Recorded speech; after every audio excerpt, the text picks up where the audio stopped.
ಜವಾಬ್ದಾರಿ ಮೈಲಿಗಲ್ಲು ಇವನ ಎದುರು ಯಾರು ಹೋಗಬ್ಯಾಡಿ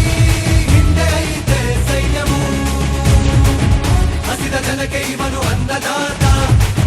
ಹಸಿರ ಉಸಿರು ಎಂದು ಹೇಳಿದಾತ ಬಣ್ಣ ಮಗನೆ ಕೇಳೋ ನೀನೆ